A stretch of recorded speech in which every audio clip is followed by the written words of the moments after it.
Warning: the material discussed in this show may be sensitive or a trigger for some listeners. Strong language and topics are discussed. We talk with active duty service members and practice OPSEC at all times. You have been warned. The Bipolar DM, Jason Caughton.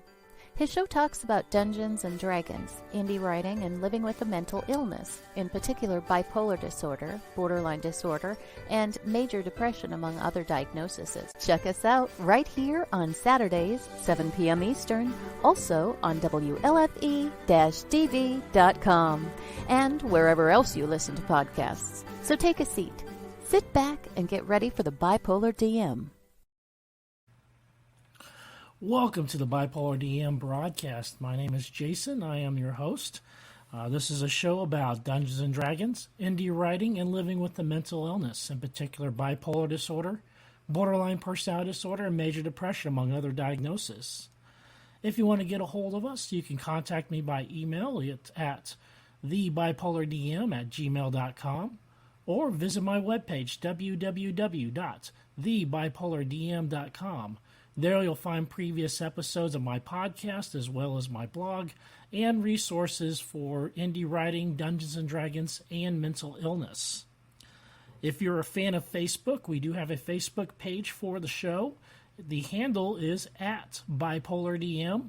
This is a little bit more up-to-date than the webpage just because it's an easier platform for me to work from on my phone or tablets or computer just to post videos, articles, and other items of interest. So be sure to check that out.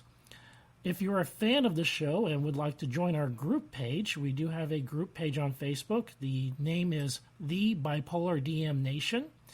This is more of a behind-the-scenes look at our show, plus also what it's like living with a mental illness on a daily basis with my live updates. You can find us on WLFE-DB.com as well as Stream TV on the Variety Unlimited channel. Be sure to check out WLFE-DB's other shows such as Across the Pond, Mental Mayhem, Paratalk Radio, Creepy Parlor, Rainbow Soul, Sofa Guys Movie Review, among other shows that we have available. We are a proud supporter of the Safe Space. For those of you who are not familiar with Safe Space, it is a virtual safe space where if you are in crisis or going through a rough spot, you can contact us and we have resources available. Now, we're not doctors, we're not psychiatrists, we're not here to solve your problems, but what we are here to do is to listen and not be judgmental. So if you need a place to go to in a virtual place to get away from bullying or anything else that's going on in your life, we have resources for you. So be sure to check out our Safe Space logo, which is on WLFE-DB.com. There you'll find our resources that we have available for that. Also, we are proud to be part of the Veteran Podcast Awards. And so if you would like to support that, check out veteranpodcastawards.com. We are having a awards ceremony on October 5th, October 5th, 2021. Registration is open to all veterans, all branches, including spouses of active duty military. And that goes on until July 31st. Voting begins on August 7th and goes until September 10th, and with winners being announced in 19 categories on the 5th of October 2021. In news and noteworthy, just to let everybody know, we're not going to have our regular episode of Bipolar Dragons tomorrow because I am going to be out in the woods camping with my son. So I'm going to be out and about and not able to do our Bipolar Dragons Dungeons and Dragons game that is held Sundays at 3 p.m. Eastern Standard Time each week. But we will be back the following week, though. So be sure to check that out. We have a lot of great players coming up on there, especially guest players. And if you'd like to be a guest on the Bipolar Dragons and play a game with us, give me a shout out either through the messenger down below on Facebook, or you can also email me at thebipolardm@gmail.com. In today's show, we have a great interview lined up with Jake from Terraino Terrain Systems, and let's go ahead and bring him on. Hello, how are you doing? I'm good. How are you doing? I am doing awesome. So, you have a system of terrain that we're going to talk about today, but before we get into that, I kind of want to get a little background information about you, and then we're going to go into what is the Terraino system. And so, first of all, I would like to know is, how did you get into role-playing games? That's well, it's a lifelong thing. Yeah. I remember getting the red box. You know what the red box is? Oh wow, yes, the red box. Yes. Yeah, back in. I mean, I'm gonna date myself pretty badly here, but I was about 10 or 11 years old, and I walked into a B. Dalton bookstore, which was the Barnes and Noble of the day. Yeah, I remember that. Oh, you remember those? Yes. And and I remember some friends of mine had told me about it at school, and they were just raving about it. And I ended up getting it right before going on vacation to my cousin's house, and me and my two cousins ended up devouring that entire box for the 2 weeks we were there, and ever since I was hooked. So it definitely has been a lifelong love for the game. So going off of that, what is your favorite system so far? I like 5e, and you know, it's funny. I wasn't active in the hobby during the 3 and 3.5 and 4 era. I mean, I basically went from second edition to fifth. Yeah, me too. Okay, yeah, it's a big change, you know. Thank goodness we say goodbye to THAC0 and all that stuff. But oh God, I never looked back, really, you know. Yeah, I've enjoyed it very much. I actually really like that it makes role play feel a little bit meatier. It makes it feel as significant as combat does in a lot of ways, you know. I find it it's a very good medium to tell stories. Sure. Yeah, I found that it's great for, especially with the beginning players too. I have several beginning players in some of my games, and unlike second edition, which I had cut my teeth under, this is way easier for them to pick up. So much easier, and so I love the 5e system and what they've done with it. I did play Pathfinder, which is a 3.5 version, kind of still number crunchy and stuff like that. I have friends that love it, but personally, I love 5e. So yeah, I mean, it's a little bit of I think it's a nice balance between flavor and crunch. You know, you have rules, and you want to get meaty about the rules, you can. But it is also very user friendly or very newbie friendly, just because it's somewhat intuitive, right? You roll high on a die and good things happen. You roll low on a die and bad things happen. And there isn't really a whole lot outside of that to kind of put on your belt. Yeah, it certainly makes a lot more sense than THAC0 did, which was to hit armor class 0. Right. Where the lower your armor class was, the harder it was to hit you. That just didn't make a bit of sense to me. But you know, they flipped it around. And now it's the higher your armor class, the harder it is to hit, and it's a lot easier system. It makes a lot more sense than the old THAC0 system. Yep. So, what is your professional background? I mean, I actually kind of interested in that too. I mean, what do you do professionally? Professionally, I do video production, voiceovers, copywriting, that kind of stuff. Oh, okay. For several different animal advocacy groups, including this one, Best Friends Animal Society. Outstanding. Yeah, but, you know, I mean, GameGearMaster.com and Terraino is also becoming a larger part of that. It has become it is a community, you know, and that and cultivating that community and keeping it growing has been a large focus for the last few years. And that's a perfect segue into what is Terraino.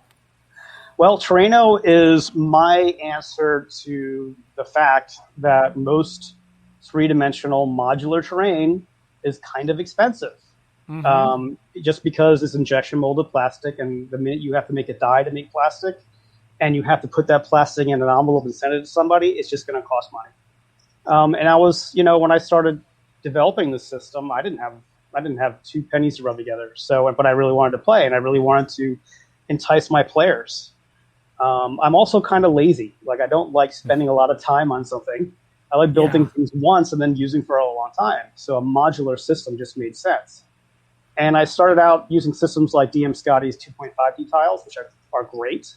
Mm-hmm. But I thought I could maybe add something to that, to the toolbox for DMs, While those tiles are really great and I like them, I do think that there is a lot of dividends that pay off for you as a DM to have something truly three-dimensional at your table, my players' eyes would light up when I put this stuff on the table. Like they were engaged before I even gave my preamble to the adventure, Yeah. And I just really liked the idea that I could sort of buck the system Yeah. by finding a way to make all this stuff by going to Dollar Tree and still getting the same wow factor out of my players as opposed to spending hundreds of dollars on plastic stuff. So that's kind of where it came out of. That's what was really awesome about the system is that the majority of everything that you use in the system is from the Dollar Tree or dollar store or whatever that a person would happen to have in their area. Yeah. And that's what I like a lot about it is like for $4 or $5, I got, and plus the supplies I already had on hand, I was able to jump into this system and start crafting and making the bases and stuff like that. And so, how was it though? I mean, it's really brilliant on how you did it. How did you come up with this? Well, it was around Christmas of 2017, and I had sort of been thinking about using templates for making my own modular system. It wasn't called Terraino, it wasn't anything commercial at all. Mm-hmm. But I thought the easiest way and fastest way to do something was to template it, basically. So then when the minute you start making templates, you got to start making decisions about how different pieces are going to connect together and what kind of connections are going to be. Is it going to be a friction fit male female like it is now, or is it going to be something else? Mm-hmm. And a lot of it was really it's funny how from a creative and artistic perspective, when you're limited by what you can do, it generally really helps to focus your efforts. Like I said to myself, and it's funny, at the time I said it because I had no money, but I'm glad I did. I said, you know what, whatever I make, it's going to be from Dollar Tree because I can't get myself in too much trouble and have my wife yell at me for spending a lot of money on this stuff. So I said, okay, if I can find it in the aisles of Dollar Tree, then it's only going to cost a few bucks, and then at least I won't get in too much trouble. So then I made the first prototypes, which was just one little grid and like 8 walls and some connectors. And I was like, it actually came out a lot better than I thought it would. I thought it was going to be some really kind of flimsy junk. But it turned out like, I was like, okay, there's something here. Now I just got to figure out how to make it practical. And in building my own Terraino set, I ended up figuring out how to make some videos to teach other people. And then by the time I made all the videos, I was like, well, I better make a manual because I needed templates anyway. And then, I kind of showed this stuff off on Reddit, and that was the big turning point. This was probably, I sort of kind of been playing with it for about a year. And then I put this post up I put like a time-lapse build of one of the taverns and stuff, it like blew up. Like it was 12,000 upvotes in 2 days. I was like, oh my God. Like it's still to this day, it's the #1 rated post on our DNDIY. And the last time I checked, I haven't checked in a while, but last time I checked, it was in the top 50 posts of all time on RD&D. So super proud of that. I'm like, okay, there's people who like this. There's people who want this. There's people who want to learn this. So then I took it a little bit more seriously. I came out with another manual, 2 more manuals actually. Kind of started trying to get the word out about Terraino. And I've been in many communities online, mostly gaming communities, and they can kind of go either way. Sometimes you got a lot of salty folks. But it seems like we in the Terraino community have really gathered together a great bunch of folks who are super supportive of each other. You have guys in there who are pro crafters and people who have never crafted before. And they talk and develop friendships and help others. And it's been a great thing, It's been a really, really positive thing in my life for sure. Now I'm an experienced crafter myself, so I've worked with DM Scotty's system. I worked with Black Magic Craft system, he's awesome their too. tiles and stuff like that. But For the novice crafter, somebody who has not done this before, is this a difficult system for them to pick up? That's a hard question to answer. The blanket answer I say is probably not. We do have some folks who have disabilities. They may find some challenges in it, both kind of learning disabilities and also physical disabilities. In fact, I'm coming out with Terraino version 2 shortly, and that is a free update for anybody who has the manuals, and that's coming out as a response to that. But that aside, disabilities aside, I would say if you are willing to dedicate, a Saturday to reading the manual, the basics manual, Terraino basics manual, and making the templates and trying to make a grid tile, if you can make it past that, then you are going to be absolutely fine. And then what I say is if you have trouble along the way, get in touch. I'm happy to help. I'm always available on my Facebook page, on my Discord channel, and pretty much any social. Just reach out, and I'm happy to help. Yeah, that was one thing that was impressed me too, was how quickly you got back to me when I just sent out an email requesting the interview, and you jumped right on responding, and you responded yourself. You didn't have a goblin working for you that's doing all your emails and stuff like that. So it's really great. This really is kind of I hate to say one man operation, but you know what a one-man operation is like, right? Yeah. That is kind of the way of the world for small business owners nowadays, and exactly. But it's also, I think that's one of our strengths because, you get into these big companies, it's hard to get a human being on the phone. And I think it's really, I can't tell you how many times I've gotten people just thanking me for responding to their questions. I'm like, that's my job. That's like part of what you gave me your hard-earned cash for. You bought the manuals and you bought my time. I'm here for you, and I wish more companies would see that. And I think that's why we get consistently rated 5 stars on all our products. Yeah. It's, and if there ever is a problem, I'm happy to try to make it right with folks. I think that's a really important part of it.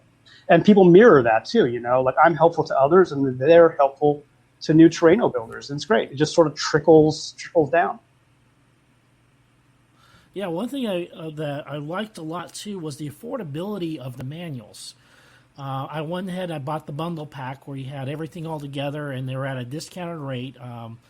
But even at the regular retail rates, it was still, I'm not dishing out $50-$60. It was actually very affordable. Just to buy the manuals and get started. So that was the other thing that was very impressive about your system too, was that to get in through the front door, you're not dropping a whole load of cash. Right. That's probably one of the great strengths that you have with your system too, is that it's the accessibility for people who are on a budget, and crafting on a budget. And I'm really very aware of that. You can get started with the first Terraino bundle of the Quick Start Manual and the Basics Manual for $19.99. And it comes with a 14-day money-back guarantee. So you could get it, read the entire thing back to back 5 times, and still return it if you find out it's not happy for you. No questions asked. If Terraino isn't for you, that's fine. I wanted to make it because a lot of times too, like I noticed early on, people were like, "Hey, I really want to get this, but it's not payday yet," and I'm like, "Okay." So these are folks who are living paycheck to paycheck, and I want to give them a good experience. And if they don't have a good experience, I want to give them a great experience returning it, because I think that all goes around, The last thing I'd ever want to do is sell the manuals to someone who was unhappy with them. That doesn't do me any good or them any good. So, and that's also a lot of the pricing for the manuals is really, I'm very aware of keeping the system affordable. So that is a very large part of why the manuals are the way they are, especially specifically digital, as opposed to being on paper. Because the minute you have to put, type on paper and then bind it and put it in an envelope and get it to people, you're gonna get really expensive really fast. Yeah, so that has been a challenge for some folks because they do want to have it on. Some people do want to have a physical book, and a lot of that's also about education too, because with a physical book, you still have to. You're going to lose a lot of the features of the manuals. You also would only have one copy of all the templates. If you have a printable file, you can print out as many as you want. So there's definite advantages to the digital that may not be fully, they may not be something that jumps right out at you from the beginning. Right. So what is it about your system, though, that makes it really stand apart from the commercially available systems out there? First of all, I love a lot of the commercially available systems. I think they're gorgeous and beautiful, and they for what they are. I mean, I think if you have the cash to put down hundreds of dollars, and you're not interested in having that sort of gratification of making it yourself, there's a lot of great choices out there for you. Personally, I've always been a maker, so I like making things and showing it to people. That's what gets me up in the morning, And I also like doing things on a budget because you know what? Nobody has an infinite budget, and I have a lot of projects. So if I can do them all within a reasonable amount of money, that means I can do more projects. And when it comes down to something like D&D, the one thing that you sort of kind of can't get around is getting the books, and they're the most expensive part. So if you're going to spend your money somewhere, spend them on the books, and then, be a little bit more budget friendly with your terrain. And that's what Terraino provides. It also provides a very, very straightforward step 1, 2, 3, roadmap to build terrain if you never have before. And granted, there are other systems out there like DM Scotty and all those guys. They do a great job, but there is something to be said for templates and having a printed manual you can go back to and refer to while you're at the table. And also a community built around the system that you are trying to build. I think that's what really seems to resonate with people: the affordability, the easy instructions, and the community. So, what kind of things can you build with this system? Because you mentioned some things like the taverns and stuff like that. So, what kind of things can you build with this system? Right now, well, officially, I mean, you can kind of build whatever you like. You would probably you're an experienced crafter. You said, you could probably build a lot more with it than somebody else can. But the beauty of that is, right out of the box with the basic set, you can make dungeons, catacombs, tombs, whatever you want to do. And then with the taverns and towns manual, you can make towns, villages, taverns, basically anything with a roof and multiple structures like floors in a building. And by the way, those floors in the building are self-contained, so you can remove them and set them side by side. Which is great too, because you can actually set Terraino up ahead of your game, put it up on a shelf and then move it to your table as you need it, which is one of those things that I found was a limitation of other crafted terrain systems. But to answer your question, basically, if you look in the background, actually, that's a part of the new Strongholds book that's coming out later this year. Yeah. But the system is also designed it can also be a blank slate. So if you have, for instance, a lot of people ask me, do you have a sci-fi setting? I'm like, well, I don't, but maybe you'll be the first to do one. Yeah. And the reason I haven't released a sci-fi setting is that that's not my thing. I wouldn't be able to do it justice. But on the Terraino Discord, there's folks doing all kinds of stuff. Like there's a guy who did a whole sewer set with walls that arched in, so it was like the inside of a pipe and everything. I'm like, that's really, really cool. Out of the box, taverns, buildings, dungeons. Oh, and there you can also do special effects, like you can do LED lights. There's instructions on how to do that in there. Yeah. Which definitely adds a lot to the experience, especially if you dim the lights at your table. So yeah. Well, the other thing I liked about it though is packability, where you can actually, when you take this thing apart, it folds down pretty flat. The pieces are that's the drawback of 3D, of these commercial 3D systems, is that you build something or you get a system or whatever, and it takes up shelves, it takes up bookcases, it takes up all kinds of space. But this system here, once you're done with it, you take it all apart and you can pack it in a little storage container, and it's great. It's real easy. It doesn't take up a lot of room in your storage, because storage storage is a big thing when it comes to terrain. Absolutely. And it's also light. So if you have a lot of this stuff, you can have I I literally have, I'm developing Terraino, so I have probably more Terraino than everybody else combined. But I mean, I have an entire room in my house with like giant Tupperwares of this stuff. And I estimated the other day, I think I have 7,000 or 8,000 pieces now. But first of all, they live in about 4 or 5 Tupperwares, like big ones. And they weigh, I mean, each Tupperware weighs like 5 pounds, But that's the one thing I did notice.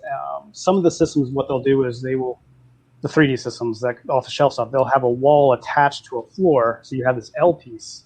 And that's very impractical to store because, nothing really, you have a lot of void in there in the middle where you can't put anything. But with Terraino, they are separate walls and separate floors. So you can literally stack them up like books on a shelf. Yeah. And that was sort of a value add that I never really thought of when I was making the system. But as I've gotten more and more Terraino, that's become a big selling point for me, at least. So, yeah. Yeah. So what were some of the guiding principles when you were developing the system, that, you had kind of this idea in your mind about how you wanted to build this, but what were some of the guiding principles behind it that influenced you when you were developing it? Yeah, that's a really good question, and it's actually there's a few guiding principles. First, it has to be easy to make by regular people, because it doesn't matter if I can make it perfectly. If nobody else can make it, then it's just not useful. It also has to be reasonably fast to make, and it has to be able to be made by materials that are readily available. So you don't have to go order strange stuff on Amazon and wait a week to get it. You can just go to Walmart, or you can go to Dollar Tree and get the stuff. Yeah, on the Home Depot. Right. Yeah, for XPS foam, which is great stuff. That's the thing. You got to buy a 4x8 sheet of it too. It's like, where do you put this? How do you even get it home? Yeah. But yeah, so I just didn't want to have, and also people love hot wire cutters, but I didn't want to have people go out and have to spend $100 on a hot wire cutter just to have the system be accurate enough to work. So those 3 things, plus it has to be something that I can teach other people to do, and have it be not too intimidating. And that is, I have a sliding scale of success on that. I think there are certain things that I need to improve in the system that are going to be improved. But those are the guiding principles. It really has to be forgiving of human error too. If you make it and you're kind of sloppy with your lines because either you don't have good knife work, or you have some disability where you have folks who have hands that shake or whatever. Yeah, and they're not going to shakes. Yeah, right. So it has to be forgiving of human error, and that's why if you notice on a lot of my videos, my Terraino doesn't look that great, and that's because I really try to do it without trying to be perfect, because if I was always trying to be perfect, because my muscle memory for Terraino is really, really good, obviously, because I've done it for so long. But I want to always make sure that I am making bad Terraino, quote unquote bad, and it still works. So regular people who are making their first Terraino set will have a good experience with it. Yeah, and you mentioned that in one of your videos too, and that actually made me feel a lot better about what I was producing, because I was having some difficulty with the tiles and stuff like that, which getting those perfect, getting those right. But then when you mentioned that they don't have to be perfect, you don't even do it perfectly, and you showed some of the imperfections in your own work, it really actually made me feel a lot better about what I was doing and what I was producing. And I really appreciated that a lot. I'm super glad to hear that, because there is this, it's funny because while there's so many great crafting videos out there, you look at, there's a thumbnail for the final product and it's gorgeous, it's beautiful. But I also think it's hard to convince people that they can do that when it looks absolutely perfect. And I think you have to sort of manage expectations up front so people don't stop before they even start. Yeah, I think that's very important. Yeah. Yeah, and the other thing that like DM Scotty and Black Magic Craft and the rest of them, you don't see the hundreds of hours they have put into making bad terrain, before they put the video out, so you kind of missed out on all that stuff where, all the mistakes they made or all the flaws they made and stuff like that. And so when you see their terrain, you're looking at, wow, this is polished, it looks great, and then I'm looking at mine and it looks like drunken monkeys had made it. Right. And, I mean, you're also looking at the final product of their hundreds or thousands of hours of experience, you know? And I'm not saying that people can't knock it out of the park on the first try, but I will say I wasn't one of those guys. Never have been, you know? But I really wanted Terraino to actually get you to the point where you were proud of what you made. That's all. You know, from there, you can only go up from there. If the first thing you build with Terraino is something you can put on your table and your players go, oh, that's really cool, you've won. You've made it. You know, and I think at that point, you're going to, if the bug doesn't bite you then making terrain is not for you. But if it does at that point, you're going to be a lifer. You're going to like it. Because, you know, I actually had a family member that it's funny, life is long, right? I mean, I used to be I used to do model railroading. And I had a family member who wanted to get into model railroading, and he was really like, he was really great at the electronics and laying out the rails and stuff. I was like, so what are you going to do? What theme are you going to do? He's like, I'm just going to lay out rails on a 4x8 and play with them because I just really like the electronics stuff. I was like, well, why don't you have a mountain range and why don't you have like a little train system? I can't do that. I'm not artistic. I'm like, no, you're fine. You're fine. You know. He's like, no, that's not my thing. And I literally took him to a train convention, a model railroad convention, and showed him all this stuff. And he talked to a guy there. This relative's older than I am, and he talked to a guy there about his age, and he was so nice and so helpful. And he basically convinced him, like, look, I didn't know what I was doing when I first started. I had no idea. And you know, my first things that I made were garbage, but I learned, and it is a learned skill that it's not about artisticness. It's a learned skill that you definitely can learn. And with that little bit of confidence, he went and made, I mean, he made the best model railroad I've ever seen. I mean, it blew mine away. It blew my friends away. And that was his whole retirement, you know, and that before that, he was going to remodel his bathrooms. And that was going to be his retirement. And then instead he made this beautiful piece of art, you know? So, and being able to, right. And being able to maybe do that for other people just with a manual that I wrote, that feels pretty good, man. It feels pretty good, you know? So. Yeah, that is great. All right, we're going to go ahead and we're going to take a break for a commercial real quick and then pick right back up. And let's go ahead and get over to our commercial. All right. Rainbow Soul, a queer perspective on spirituality. Join Hollis Taylor, a non-binary author, witch, psychic, and alchemical mage, with fellow drag king Lacrosse Ortiz, a Jewish Taino that identifies as an atheist. These guys explore deep spiritual topics with weekly special guests and offer dream interpretation and tarot readings and more. Explore spirituality beyond mainstream religion with these uniquely queer perspectives. Dive deep into the Rainbow Soul.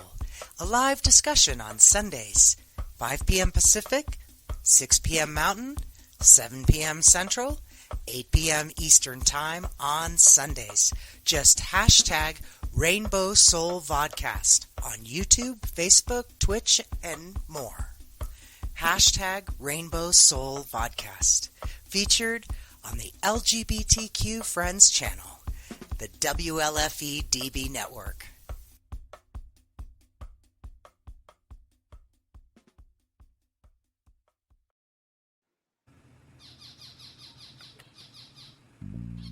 Rochester Winter Parafest is back, March 25th, 26th, and 27th of 2022. Come say hi to Naked and Afraid celebrities Melanie Elizabeth and Trent Nielsen, Haunted Case Files Jack Kenna, Monster Quest Steve Coles, and more. This event has it all: paranormal investigators, UFO researchers, Bigfoot researchers, and even photo opportunities for the kids with Buddy the Bigfoot. Oh, okay, adults too. Come on down and get a tattoo from Ink Master Tony DeVille. There are psychic gallery and individual readings, as well as radio personalities, authors, jewelry, makeup artists, and so much more. It's only $15 per person, and children under 10 are free. March 25th, 26th, and 27th of 2022. For more information, go to wlfe-db.com. Yes, Winter Parafest is back. Valley Oak Event Center, Geneseo, New York, next to Denny's.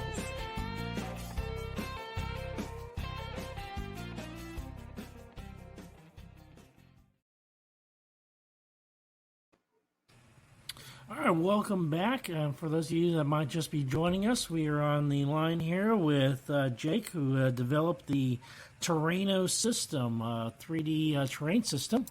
And so I want to talk a little bit. I want to talk a bit more about Dungeons and Dragons and how has Dungeons and Dragons in the pandemic. How has the pandemic affected your Dungeons and Dragons play? Well, I mean, maybe I was lucky enough to have an in-person game, actually a couple before the pandemic, but I had also kind of put those on hold because I was in heavy development mode for Terraino and for other professional projects. But yeah, we went online, and with a camera on terrain or just theater of the mind. But I will say, what also happened was, it's funny, like there's folks, that's when I first started seeing folks coming into the Terraino community that had nothing to do with D&D.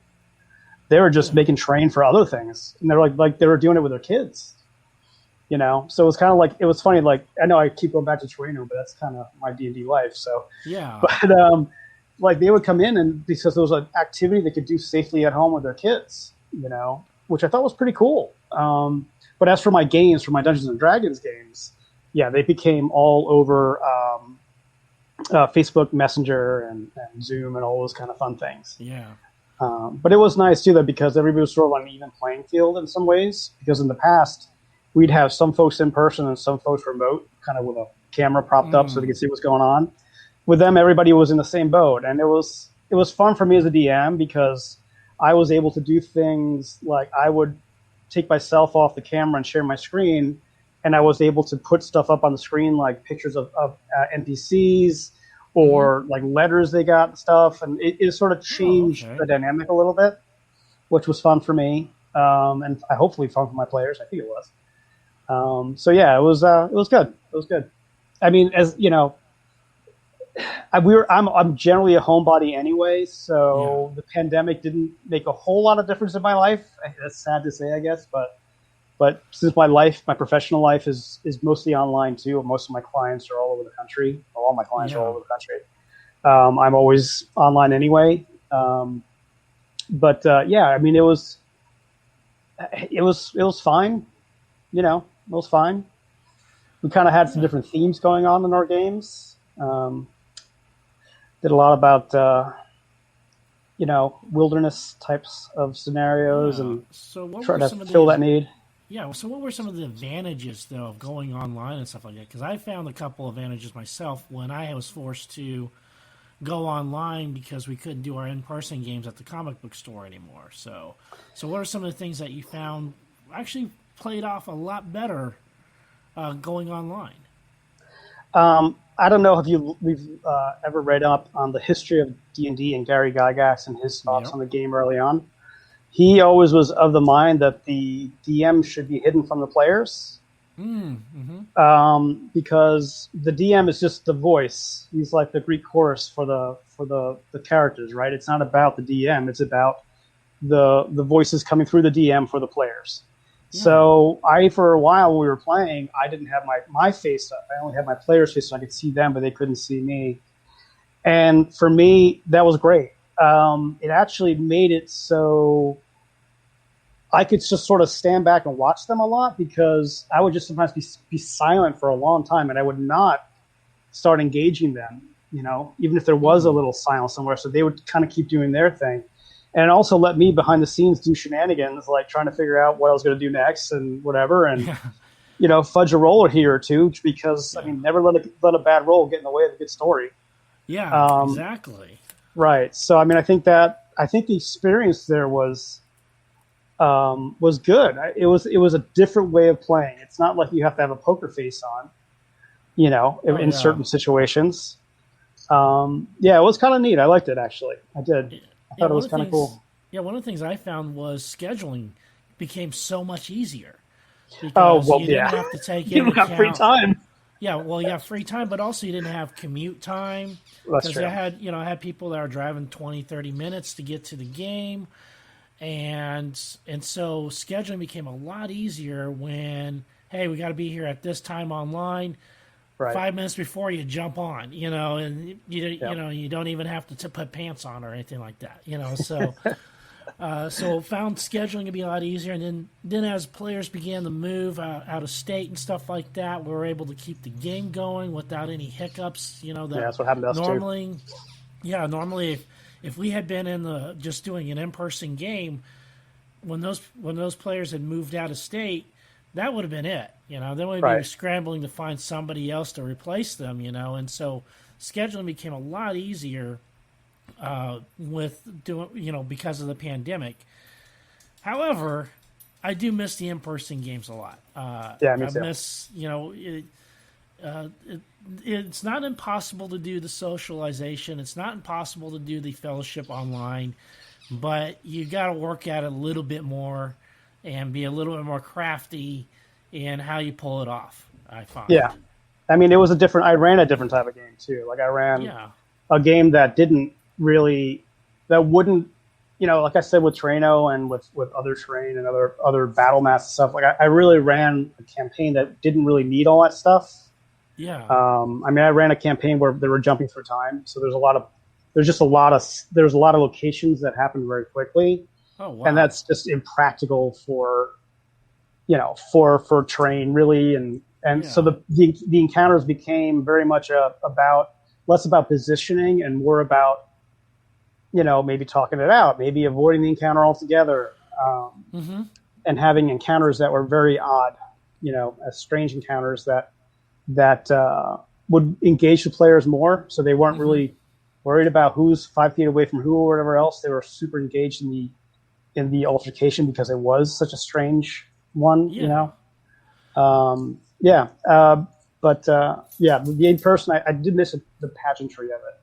I feel like when you have a group of people who get together and they're all there for the same reason and they're sitting down and they're feeding off each other's energy, and that's just not just what people are saying, but it's the body language and it's a little side conversation. But that was the other thing I noticed. There's no side conversations when you're online, right? You don't have the two friends who are sitting next to each other kind of theory crafting out what they're going to do next level and stuff, because everybody has to be in the main conversation all the time, which is good and bad.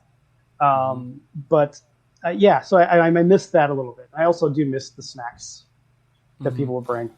Yeah, loading up with pizza, and pulling a 4 or 5 hour game and stuff like that. And I found that I went a lot back to Theater of the Mind, especially with playing on Discord and using D&D Beyond.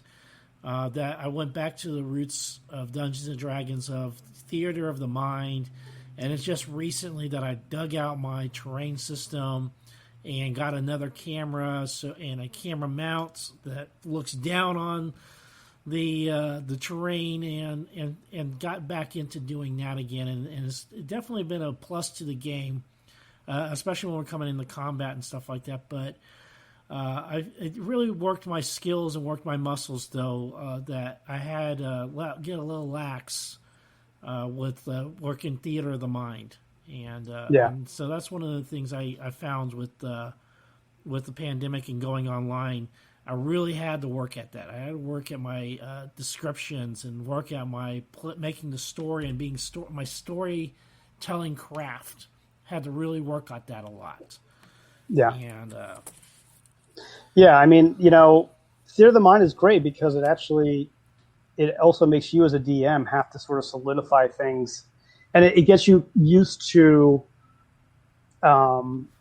filtering information in a way that you give just enough red herrings to the players, but also not so many that they won't ever kind of find that thread through what you're telling them, to maybe look underneath the carpet for a key, or to look for a secret door, or to not trust the person they're talking to,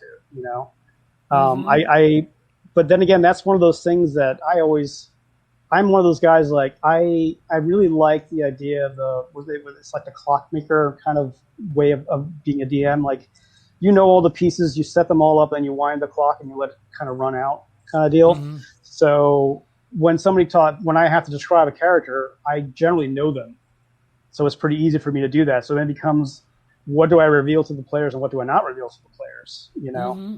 Yeah, that becomes very important too. It's very important. Yeah. I always try to give them one kind of interesting quirk about a character, so it stays in their minds. Like, he has a speech impediment, or he always ends every sentence by saying period, or he talks about himself in the third person, or he's got a limp, or he's got a scar on his cheek, just something. Because what I'll notice is people don't remember their name, but they say, "What the cheek scar guy? But where's he at now? What's he doing?" And it sort of makes them stick in their brain a little better. Yeah, because names can be tough, especially as a DM coming up with names. And I've gotten my little tricks of here and there of how I got names that, list of names that for, NPC number 23, who is the tavern owner, I figured out how to get his names, usually through like a name generator and stuff like that. I kind of cut some corners there, but that's also the brilliance of being able to work online that I didn't have when I was in person, was having the internet, right here on the screen at the same time, and then be able to use those name generators and town generators and stuff like that, and to use a lot of the accessories that are available, like through D&D Beyond or Roll20 or any of these other virtual tabletop platforms and stuff like that. And so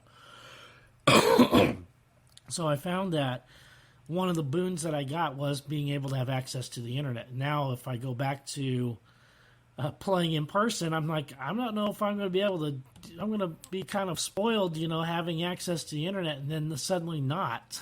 if I don't have a good Wi-Fi access to wherever I'm playing at. So there's pluses and minuses, to everything. Well, pretty early on. When I got into 5e again, or when I got into D&D again with 5e, I pretty early on started a Google Drive with a bunch of stuff, everything that I'd find. So I have on there, I basically have a folder where I have, the internet's great, like you say. Like I'll just kind of search around for interesting looking characters that people have created. Like I'll just search fantasy knight or fantasy goblin or something, and I'll save them as a file onto my Google Drive, and then for the file name, I'll give them a name. So then they'll be sort of like my pool of NPCs. And then it'll be my starting group for, like, if they're all of a sudden saying, hey, I want to go see if I can find a jeweler that can set this jewel into my sword. I'm like, okay. And then I'll open up my Google Drive, and I'll have all these thumbnails of these interesting characters. And I'll go, oh, you want to see Jax Lando? He's the best jeweler in town. And he's this little goblin guy. He's got a glass eye. It's actually a jewel he cut himself.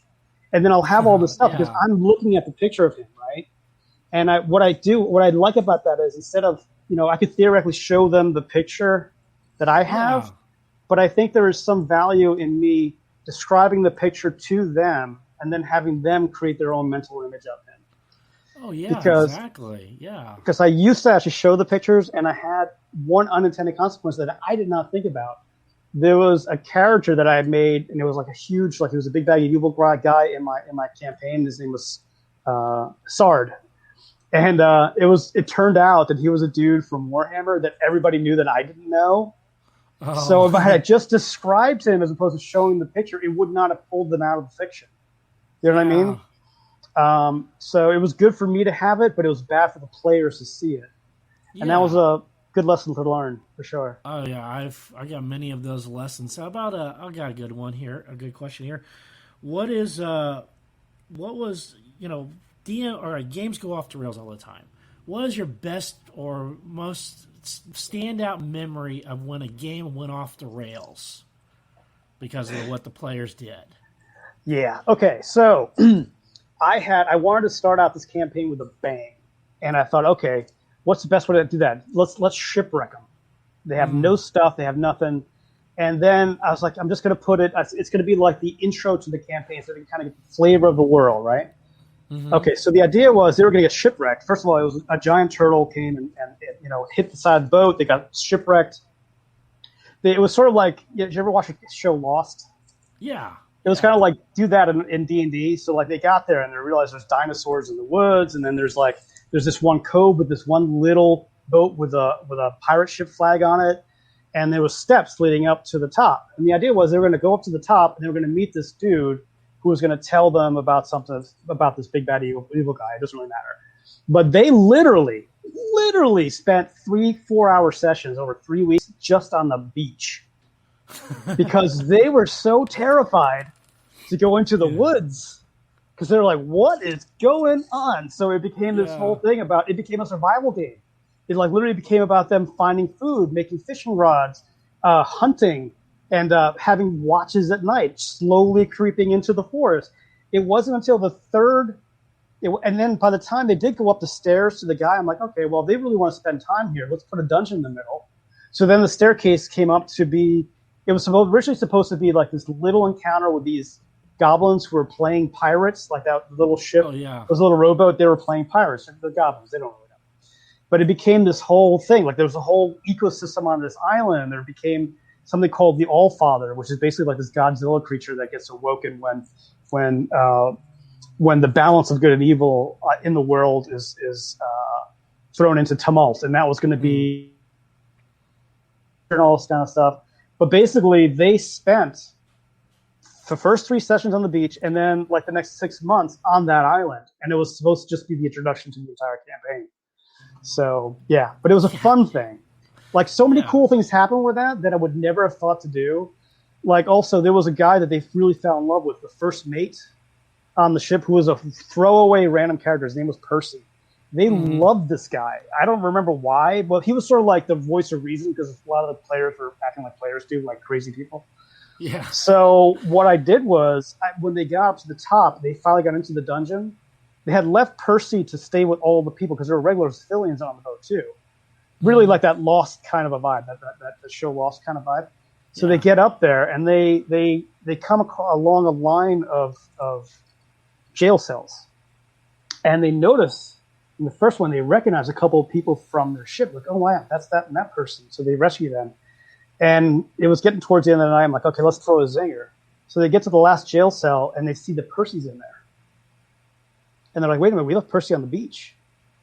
And the cliffhanger was Percy said, I've been here for 3 weeks. And that's where we stopped. They were like, what?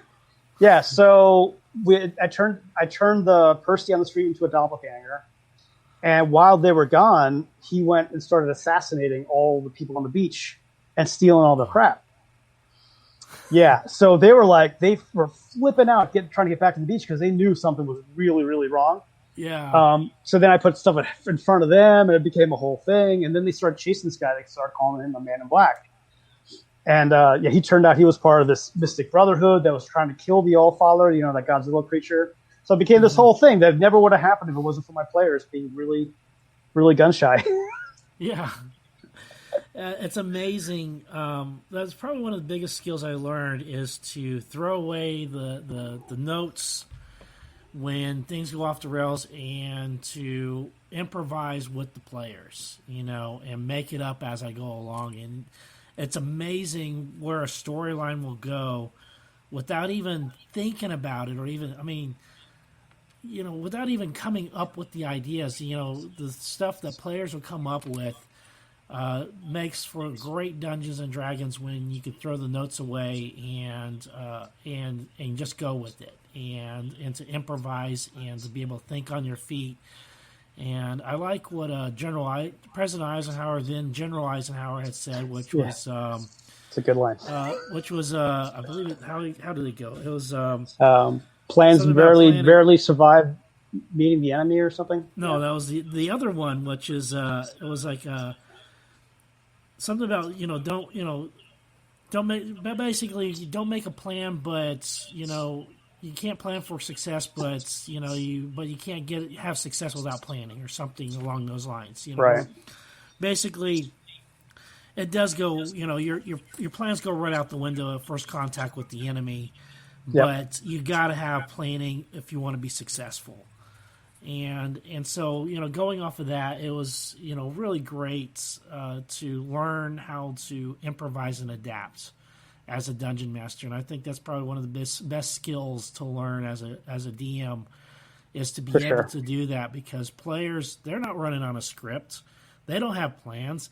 They're making shit up as they're going along, and they're throwing just like we are. wrenches. Yeah, they're just throwing monkey wrenches left and right into stuff that you've been spending weeks on planning, and you got this big bad guy you really want him to face off, and then they and then they go murder hobo and assassinate an entire village, and stuff like that. And so it's yeah, I've kind of noticed that over the years. I mean, I used to be really. It's very easy for the DM to get into this whether they know it or not, the DM of telling a story as opposed to sharing a story with the players, Yeah. And one thing I've noticed over the years is that what I generally do is I give the players a lot more leeway than they realize they have. Mm-hmm. And I'll just say, in the course of this campaign, there's 3 things that kind of have to happen, because those are the things that they're the connective tissue of the campaign. Yeah. And when they happen, I don't really care. And when it feels right, I'll make them happen in a way that hopefully the players will not feel like it was manufactured. Yeah. For instance, that Percy thing, the imposter of Percy, I knew I kind of wanted to do that for a while. I didn't know how. Yeah. But I also thought I think of it in terms of, I want to get my players back to the table. So I also think of it too that, if I am going to throw something in that may not be exactly in the direction that the players want to go at the time, I want to do it in such a way that entices them to come back to the table, or makes them ask a lot of questions that they have to live with until the next session. Because I find that a lot of the game gets better the more engaged players are between sessions. Yeah, and I think that is probably one of the biggest things as a dungeon master that you want to do, is you want them to come back for more. Yeah, You want people to have a good time. Biggest thing. Yeah, you want them to have a good time, and you want them to come back for more, saying, can't wait for next week or the next game or whatever, however often you play your game. And so, all right, we're just about at time here. I want you go ahead. I want to plug in your website. Where can they find your system of terrain? You can go to GameGearMaster.com. You can also go to Terraino.com. They take you to the same place. GameGearMaster.com right now, we're running a special where you can get the entire bundle of Terraino manuals for $15 off. So you can get everything Terraino for $34.99.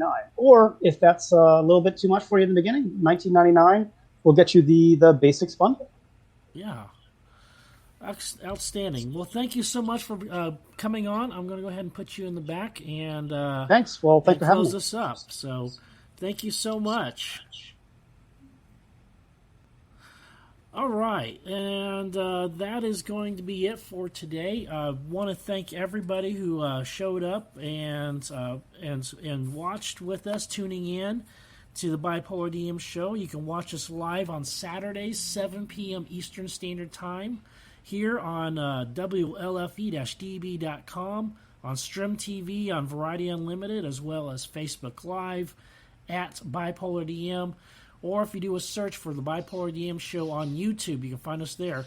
We're also on Twitch TV now. So if you go twitch.tv/The Bipolar DM, you find us right there, and we have our show available there live as well as previous episodes. If you want to get a hold of us, go ahead and email me at thebipolardm@gmail.com. Visit my webpage, www.thebipolardm.com. Facebook, that is at Bipolar DM, and our group page is The Bipolar DM Nation. You can listen to this show anytime wherever you find your favorite podcasts. So we are also on all the major podcasts such as iHeartRadio. We got a whole list of them right here. iHeartRadio and where'd my list go? There we go. Spreaker, Spotify, Google Podcasts, Apple Podcasts. So we're on a lot of different podcasts. There's all the major ones. So be sure to check us out there. And tomorrow we are not going to have our Bipolar Dragons show, but we will have it again. We will be back on the 27th of June. So June 27th, we will have our show back on and be playing again. So be sure to tune in for that.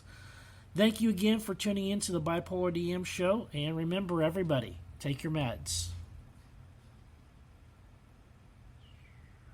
Yeah. Oops. Sorry. There we go. Thank you for listening to the Bipolar DM. They love sharing thoughts and ideas. See you next week, 7 p.m. Saturdays on WLFE-DB.com, where our shows are your shows, and that makes for great talk radio. WLFE Digital Broadcast Network is on TV. You can watch all of our shows on WLFE-DB.com.